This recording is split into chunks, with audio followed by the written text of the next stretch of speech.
Ahoy! Recently I made a video about Max's departure from Amazon, who was the content creator manager. He posted a response to that in which he set the record straight about multiple different things.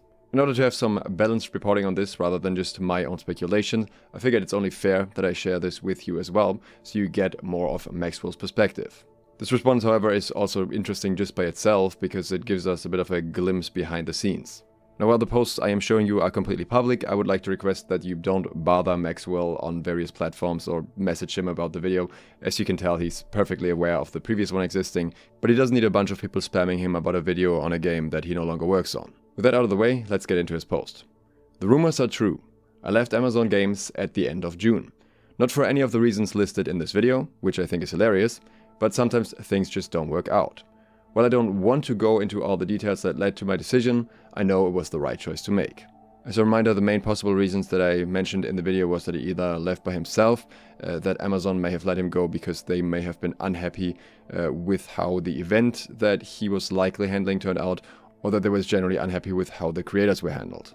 I also suggested they may have been looking for someone more suitable prior to the New World Aeternum launch. So according to Maxwell, it is none of those reasons, though it does sound like he was at least somewhat voluntarily stepping down. I also don't think we need all the details here though. The other parts of the post are a lot more interesting to me. He writes, I do want to shout out that Greg Henninger and Thomas are doing incredible work with their hands practically tied behind their backs on all Amazon Games creator initiatives. If anything, my time spent working with them has only reaffirmed how lucky Amazon is to have these two at the helm of creator strategy. This in itself is already very interesting wording, especially the hands practically tied behind their backs part, which makes it sound like the whole situation is very complicated.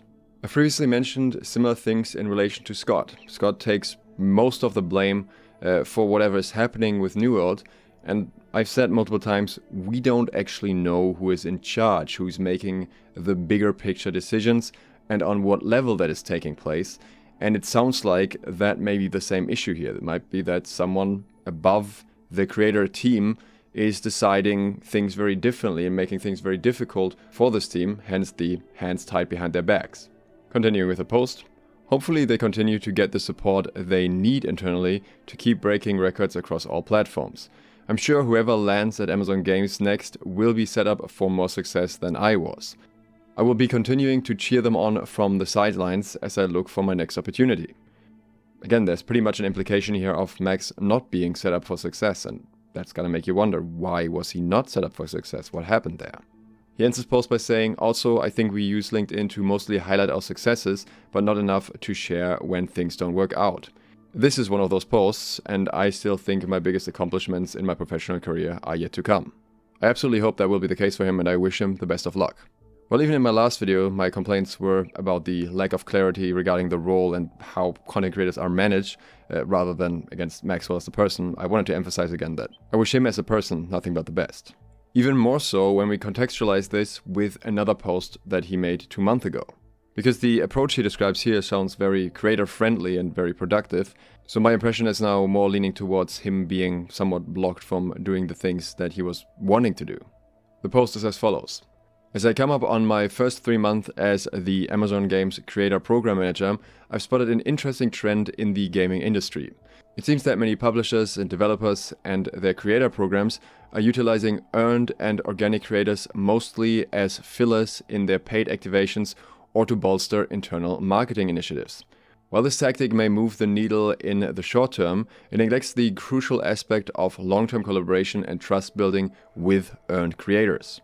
Quick note, to my understanding, earned or organic creators would be people making content about the game without getting paid, like this video. At Amazon Games, I'm trying to reshape how we think about working with earned and organic creators by developing a creator program centered around creator education, industry opportunity, and thought leadership. As many of you know, creators are not just content farms. They're incredible marketers, brand builders, and business owners, often possessing an in-depth understanding of game titles even beyond the staff working on those titles. However, resources and support can be hard to come by when you are looking to scale your creator business on a day-to-day. My thinking here is to cultivate an environment that nurtures and empowers creators as they evolve in their journey. This includes providing valuable insights, learnings, resources, industry opportunities, and guest lectures from friends across games and the creator economy. By equipping creators with the tools to thrive as entrepreneurs and brand ambassadors, we build loyalty and trust with those we are able to lift up. We aim to be the most customer, creator-obsessed program in games, forging long-term partnerships within the gaming creator community. While I'm still in the planning and development phase here, I am eager to hear from all of you in games and the creator economy. What are your thoughts on this? How are you working with earned and organic creators versus paid? I think Max presents a very interesting approach here. Yet the actions taken within the creator program while he was there did not really reflect this kind of idea, this grand scale of things at all. And again, that makes me believe that there might be an influence that he couldn't control that affected how this was handled in general. Now, don't get me wrong, handling content creator relationships to both the satisfaction of the company you're working for as well as the content creators themselves is very difficult. You're always going to have some that feel left out, or you're going to have companies not seeing the value in certain approaches. So that's always going to be a back and forth. It's going to be a difficult field. But I also believe that Maxwell's approach in particular here was very ambitious. There are certain games that have developed relatively strong ties with their creator community through different approaches. One that I could point out, for example, is Fortnite, which introduced the creator codes, which give creators a share of the profit when someone uses their code in the Epic Games store. Max's ideas, however, went well beyond that, wanting to create an entire system of supporting creators and helping them build their brands, which is very, very large scale.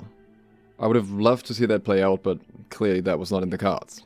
But I will continue to wonder what is going on behind the scenes. Why was Max unable to do any of the things that he was planning here? Why is he talking about hands tied behind their backs? Why is he talking about the next person being set up better than him, hopefully? Something was clearly not going right at all.